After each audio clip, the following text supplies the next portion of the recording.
Previously on Election. If I was elected leader, I'll give children more of a decision in the world, as they are the future. 10 of Britain's best young leaders have been put to the test. I think that all leaders should show confidence when they're speaking. I think I can lead a group of people without being too overpowering or bossy. They've had to campaign against dog poo, persuade office workers to dance, and entertain a boatload of tourists. Now you know why he was asking the questions. You can stop laughing at me. 6 survive. From now on, there'll be more fun and frolics on an emotional journey as they battle it out to prove who is the best leader.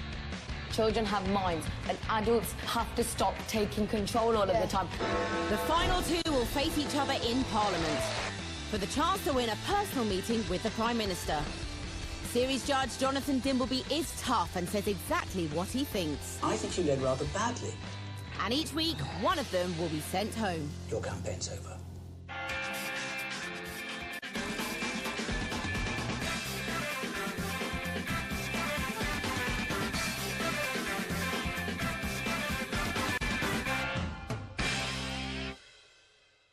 So far, our candidates have all learnt a lot about leadership, but there's a very fine line between being a leader and being pushy.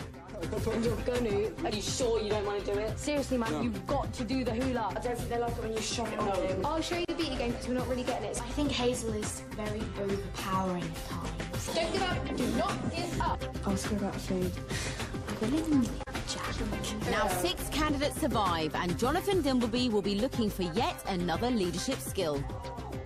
And in this programme, I'll be testing them on debating. Things to remember. You have to be able to make your case, handle difficult questions, and win the argument. All skills that a leader needs.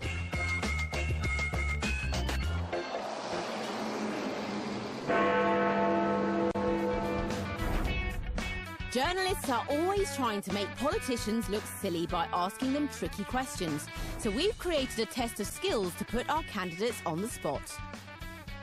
Okay, so it's time for me to introduce your celebrity mentor. She is a formidable member of Parliament and renowned for giving as good as she gets in a debate. Please welcome Anne Widdecombe, MP for Maidstone and Weald. I hope you guys are ready for a pretty fearsome experience, yeah? Anne might look like your favourite gran, but she's famous for eating journalists alive. She's looking forward to getting her teeth stuck into our teams and will try and catch them out every step of the way.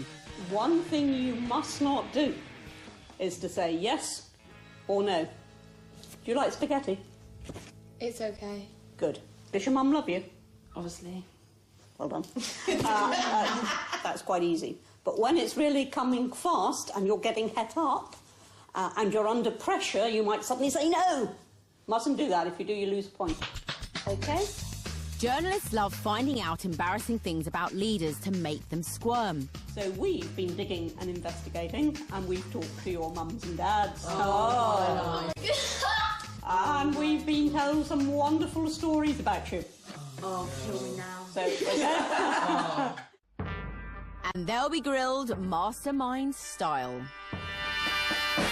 First to be questioned on their specialist subject is the Green Team. Team leader Izzy boasted her sister could speak Japanese. Tudor got detention for being rude to a teacher. But Amadeep lied about breaking his sister's MP3 player. you got a sister? Ruby. Did you tell a friend she could speak Japanese? Yes. Izzy. Did this girl believe you when you said your sister spoke Japanese? No, because... And did you ask your sister to lie too? No. Did you ask your sister to pretend she spoke Japanese? Are you a bit of a rowdy street hooligan? You could say that.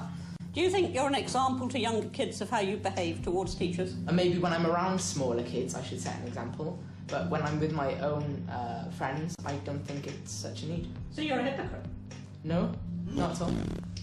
Do you think our leaders should be hypocrites? They shouldn't be hypocrites at all. So, although you had broken your sister's iPod accidentally, you weren't prepared to admit it? But have you ever broken anything accidentally? Yes. Amadeep's turning the tables on Anne. And have you ever made a mistake? Yes. And I learned from that mistake and owned up. Ah, but you didn't, did you? I did. You're saying that you compensated your sister? Yeah.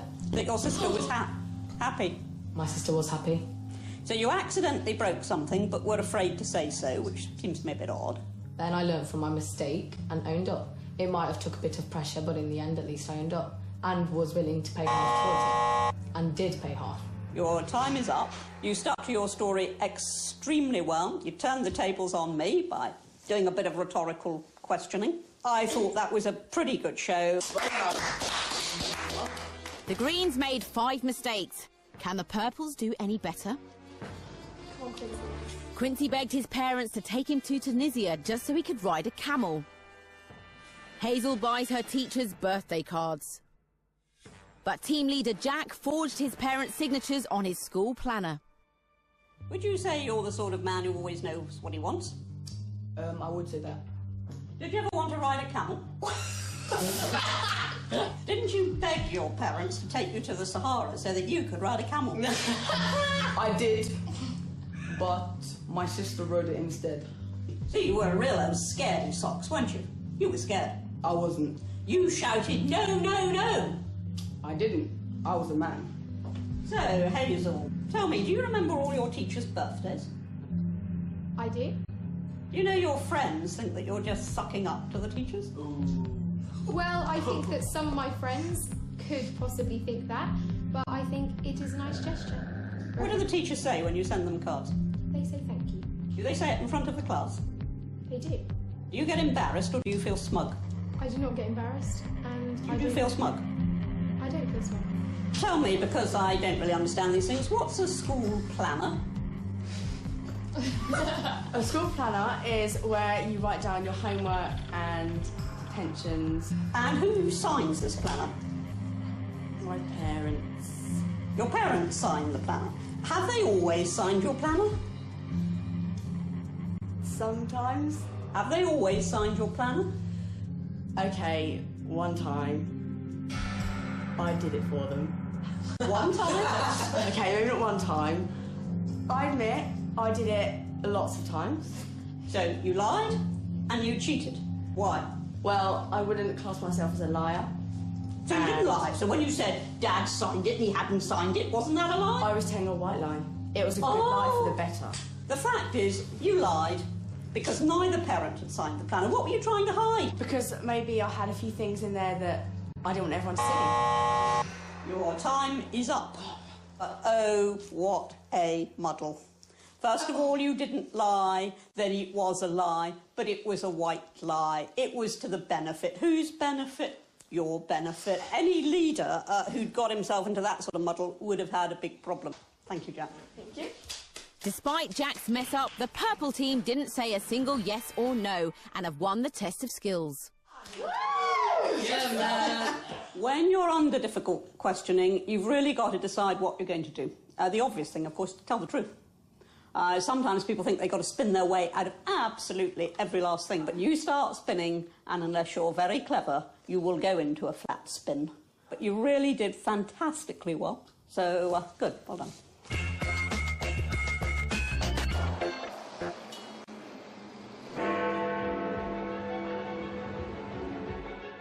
So, we know they can dodge tough questions on detentions and camels, but can they handle something controversial?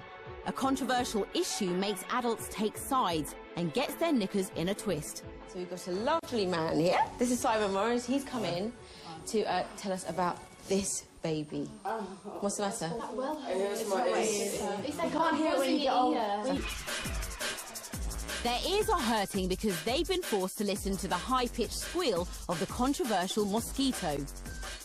It's an anti-kid device that only young people can hear.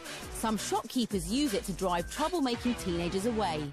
Police have very little powers they can do. They come and move them on. As soon as the police go, the kids are back again. The shopkeepers can't do anything about it. This is passive. The shopkeeper turns it on when there's a gang there that are causing problems, and it solves the problem without any confrontation. OK, well, the reason why Simon's come in to tell us about the Mosquito is because tomorrow you are going to be questioned about it.